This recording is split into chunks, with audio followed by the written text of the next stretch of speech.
So I think in a way, the trolling culture or like the rage bait, if you may, it happens a lot to the LGBT plus community. And um, I guess the topic of this question is it's what does the community and the history of the community means to you? Well, community is an interesting term. Mm, There's a debate whether LGBTQI plus are one community or whether we're different, diverse communities united with some common ground. I think more we're diverse communities. And you've got gay men, for instance. Some of them have very different politics. Some of them are very vanilla. Others love drag. Others are flamboyant. Some are camp. Some are what you call, and I hate the term, talking of hate, but I'll use it, what they call mask or straight acting, which is a terrible term because as gay men, we come in all forms like chocolates. We're all types, you know. So what was your question? Sorry. but no, actually, before we get to that one, I have another segue. This is gonna go on forever. We are in a world that is increasingly divided, and it is about the ones that who are willing to have more difficult conversation, no matter who you are, and even accepting and being open to have to converse with people who identify differently with you. Because for me personally, I came across gays that are racist and also migrant people who are homophobic. And in a way, I'm kind of across both areas. And it's like, where does it count? Personally, I do find it really uncomfortable if there are people not acknowledging their privilege, but then just focusing on the challenges that they do and then isolating themselves instead of being together with many, many people.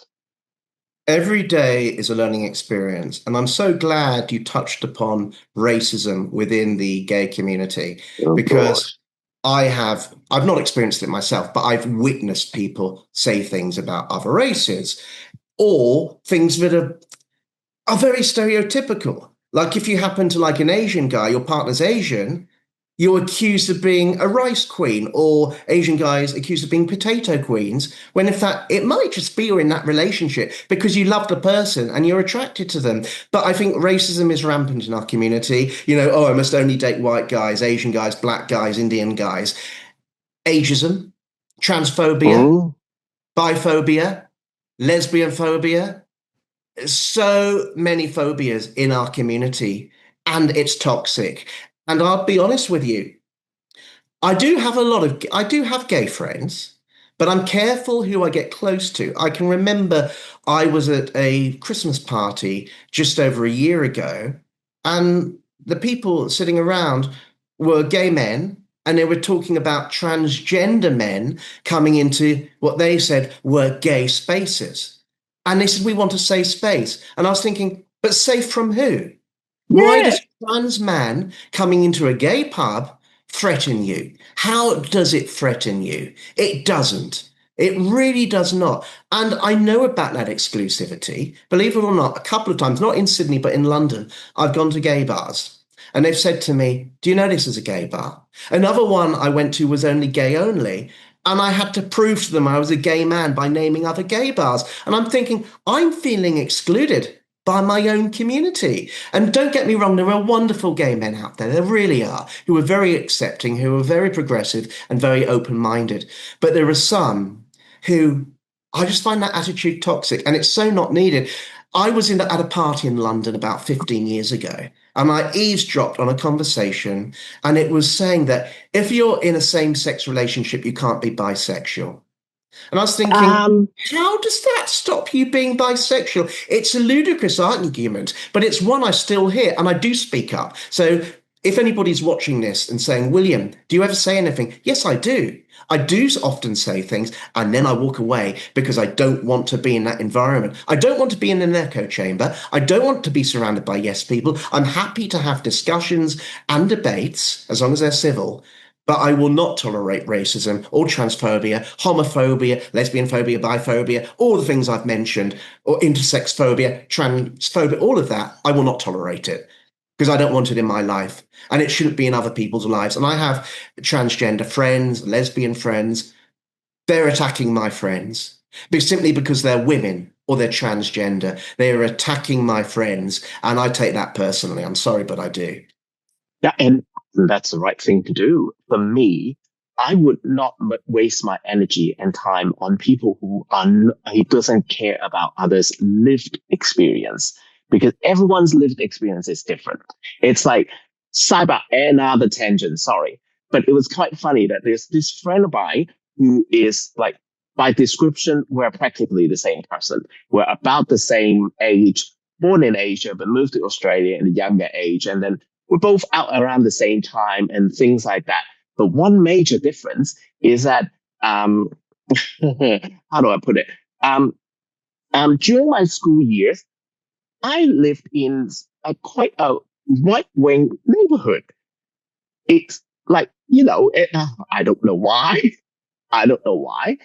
But the best way to put it is I turned out to be a bit of a hateful queen, while he turned Oh, out to be someone jumped out from an SBS program. I want to run him over with a really? car.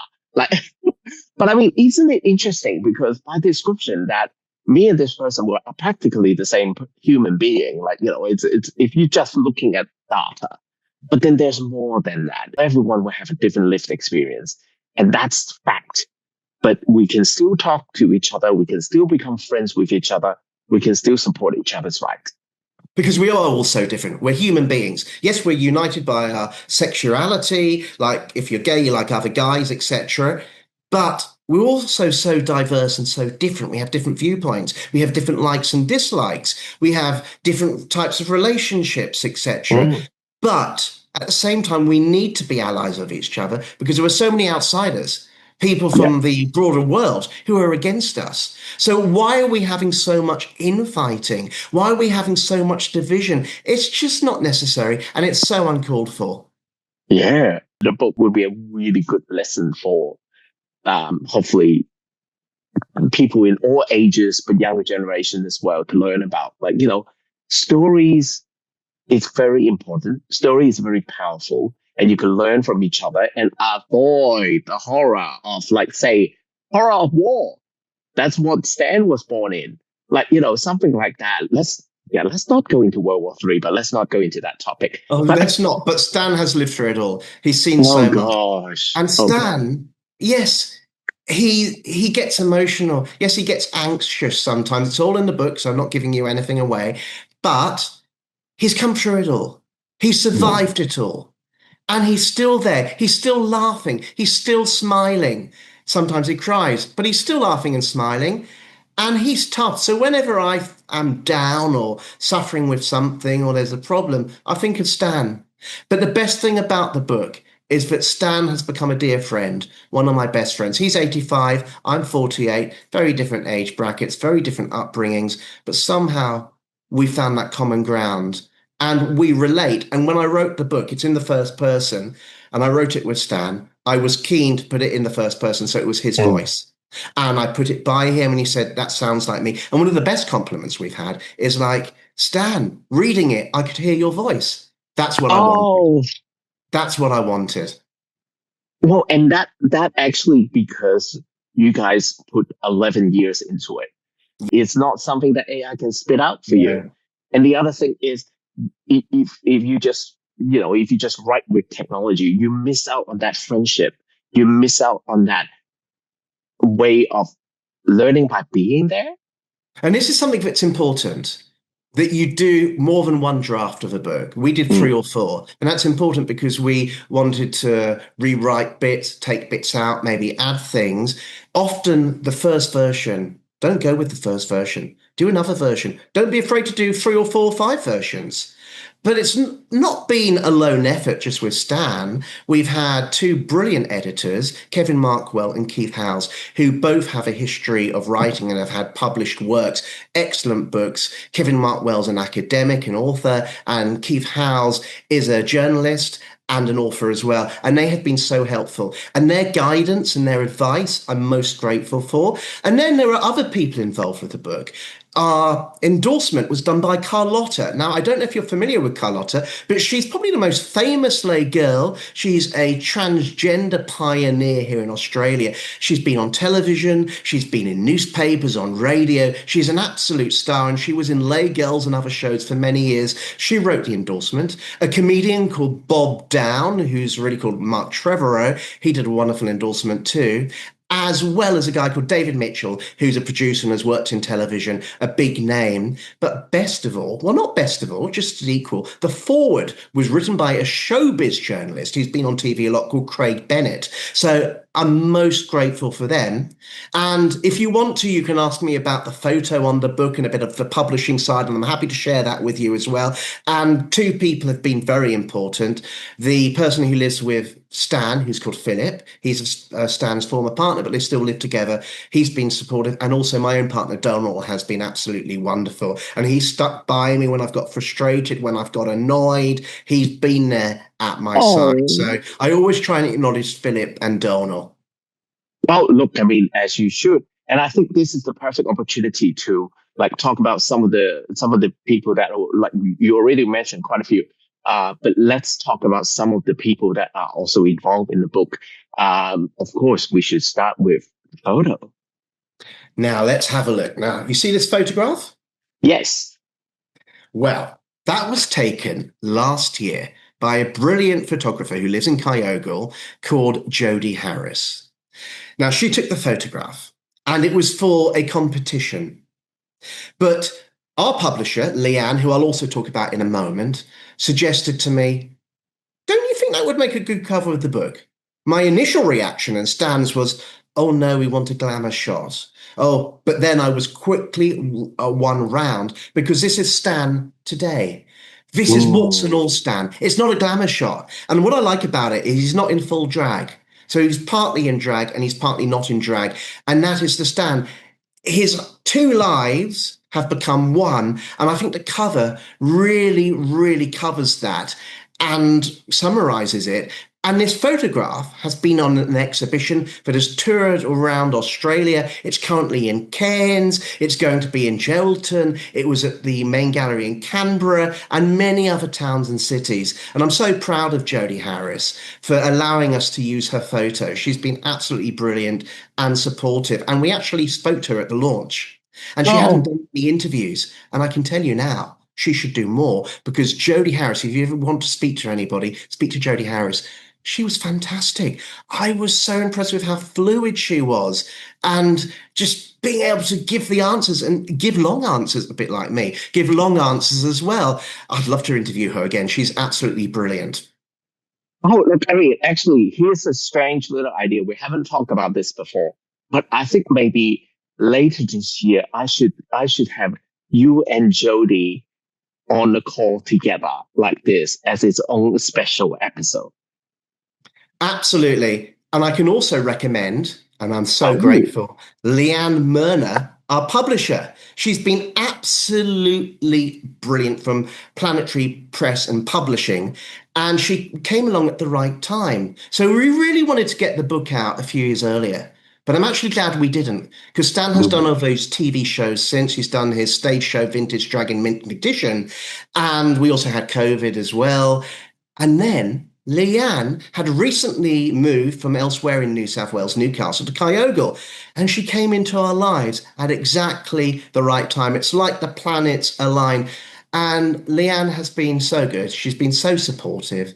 I can talk to her. I can speak my mind with her. I don't like stepping on eggshells. She can speak hers with me. And she's just been absolutely brilliant. The work she's put into it has been amazing in only a few short months. So, Leanne and Jodie, Mm. thank you. Thank you.